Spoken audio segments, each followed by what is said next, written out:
Have you ever had the chance to meet Jesus? Abu Bakr, a committed jihadist, has experienced this extraordinary moment, and their conversation will surprise you in ways you never expected. Together, they will confront the controversial realities of Islamic extremism, exploring faith, justice, and the human cost of violence. I'm Abu Bakr. I live by the belief that my faith requires absolute dedication, even if that means using force to defend what I hold sacred. My mission is to uphold the will of God as I understand it. I am Jesus, a messenger of peace and compassion. I have come to listen, understand, and share insights that might guide us toward healing and unity. With these two extraordinary characters, we are about to witness a conversation that will leave you thinking deeply. Let's begin. Our first question is about a painful issue: the persecution of Christians by extremist groups. How can violence against defenseless people ever be justified? Let's hear what Abu Bakr and Jesus have to say. Christians bring ideas that do not belong in our lands. They weaken our faith and traditions. If we let them stay, Islam will lose its strength.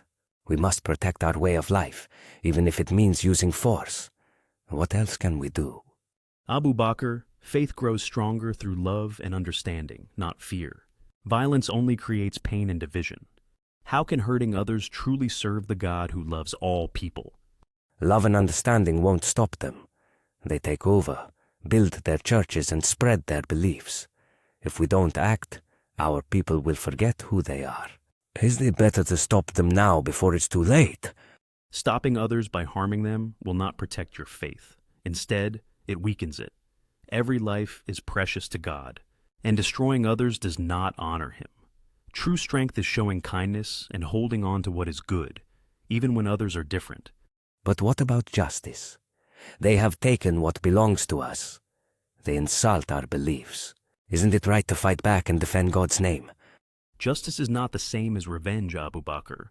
Real justice fixes what is broken. It doesn't cause more harm. God doesn't want acts of hate in His name.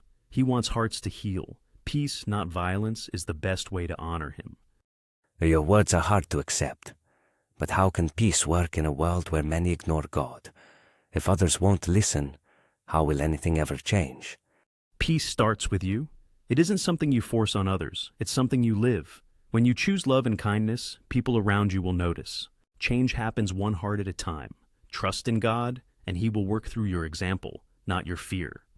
This conversation makes us think about the difference between faith and fear, justice and revenge. Abu Bakr feels his faith is under threat, but Jesus reminds him that love is stronger than violence. Now here's a question to reflect on. Can faith truly grow if it causes pain to others? In the next chapter, we'll talk about how Islamic extremism affects dialogue between different religions. Can people with different beliefs ever truly understand each other? Extremism makes it hard for people of different religions to talk and understand each other. Without dialogue, can there ever be real peace?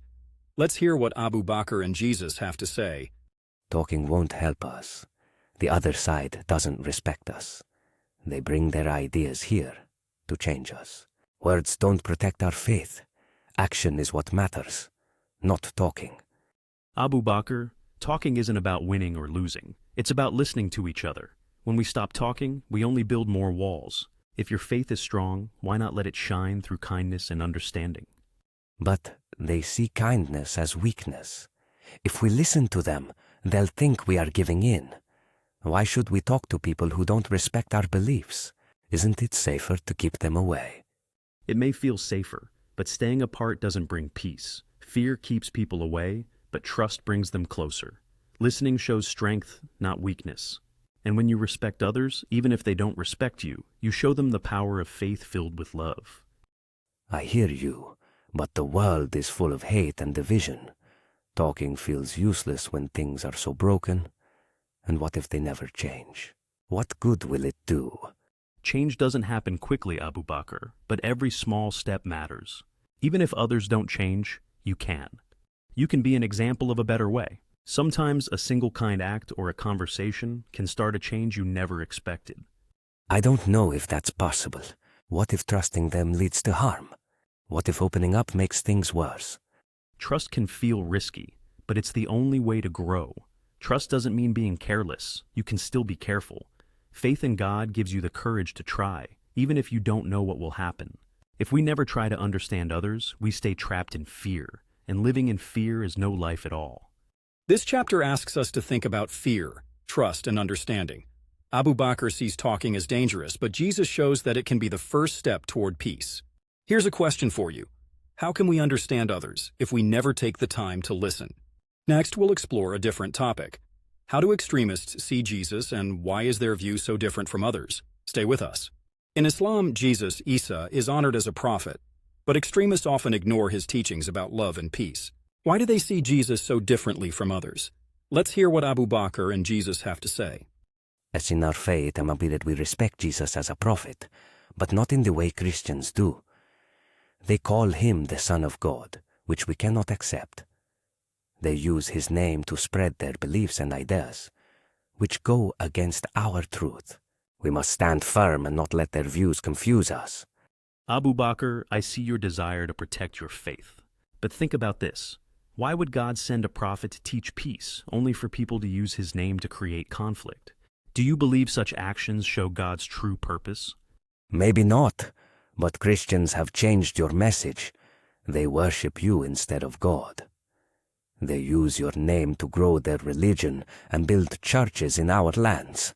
How can we be trusted their version of you when it is so different from ours? Abu Bakr, my message was never about power or division. It was about love and leading people closer to God. It hurts me when my name is misused, but rejecting those who are wrong doesn't fix anything. Showing truth with kindness is the better way. But how can peace work when so many people reject God? The world is full of those who don't listen. Isn't there a time when peace isn't enough, and we must act to protect our faith? Peace isn't about doing nothing, Abu Bakr. It's about trusting God's plan, even in hard times. Protecting faith doesn't mean fighting others. It means living in a way that shows God's love. When you do that, even those who reject God might see him through you. Your words are beautiful, but the world is cruel. People take advantage of kindness. Can love and peace really make a difference in a world full of hate? The world can be cruel, but change starts with the heart. Hate cannot destroy hate. It only makes it grow. Choosing love, even in a hateful world, plants seeds of change. These seeds may take time to grow, but God uses your efforts in ways you cannot always see. This chapter showed us how different views of Jesus can cause division, but also how they can lead to better understanding. Abu Bakr struggles to see how peace can work in a broken world, while Jesus reminds us that love is the strongest force for change. Here's something to think about. If peace and love seem weak, is hate really stronger? In the next chapter, we'll explore a big question. How do extremists justify violence in the name of God? Let's continue. Groups like Boko Haram and ISIS say they are fighting for God, but their actions cause great pain, especially for Christians. How can they justify violence in God's name? Let's hear what Abu Bakr and Jesus have to say. Christians in our land spread their beliefs and build churches. They try to change us. To protect Islam, we have to act. God understands that we are doing this for him. Abu Bakr, you say you are protecting your faith, but ask yourself, would God ever ask for innocent lives to be taken? God is full of love and mercy. Hurting others in his name doesn't serve him. It only brings pain to his creation. But they insult God.